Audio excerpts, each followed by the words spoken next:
Hi, it's Jesse Zeman, Executive Director of the BC Wildlife Federation. Member update for the beginning of December. As you can see, it's a warm one. It's been unbelievable, actually, this whole year, from drought to fire. We just got through another atmospheric river, and we don't have any snow on the ground. So hope everyone enjoyed November. I see a bunch of the anglers are getting some bonus days out on the water before things freeze up. It probably wasn't the best thing for the folks who have been out mule deer and whitetail hunting. And I imagine the folks who are bow hunting are hoping for some snow to help bring deer down. Anyways, hope the folks are getting some bonus time in. Want to say thanks to everyone who donated on Giving Tuesday. Your donations are what help us get to places like Victoria and Ottawa to build our presence there. It also helps us deliver our world-class education and on-the-ground stewardship programs.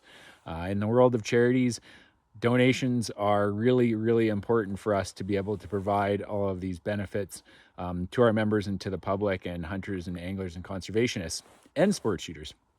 So thank you. And just a quick reminder to everyone that if you do make a donation, we're able to give you a tax receipt, which is helpful at the end of the year when you're doing your taxes. AGM Convention will be coming up in April in Kelowna.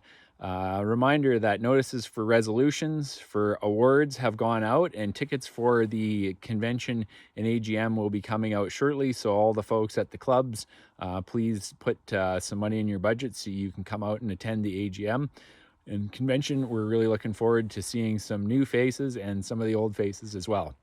On the bad news front, C21 has passed through Senate. We have issued a press release and some communications. Pretty disappointing day where Canada is essentially building regulation and legislation that makes it look like they're doing something, but when really they're not. Our perspective on this, which is backed by science and evidence, suggests that the problem as it relates to firearms and crime is criminals. It's not law-abiding firearms owners.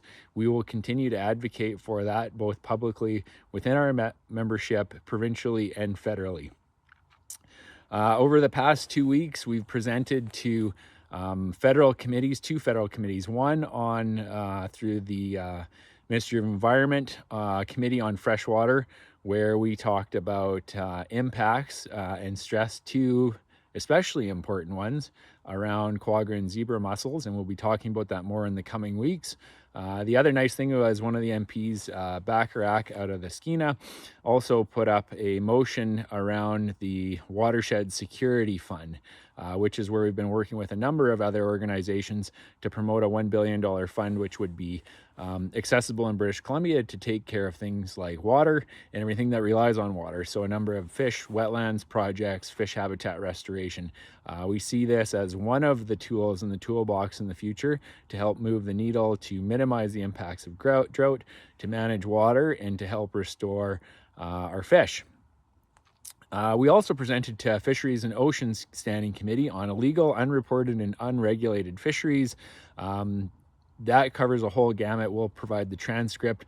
It was, we ended up being the only witness, so we spent an hour in front of the committee fielding questions, a really good discussion. We will be following up with both DFO and the federal committee, as it appears that DFO compliance and protection didn't do what we normally expect them to do as it relates to aerial patrols on the Fraser River and also night patrols. It seems like we've got some kind of turn in direction where enforcement really has not been out.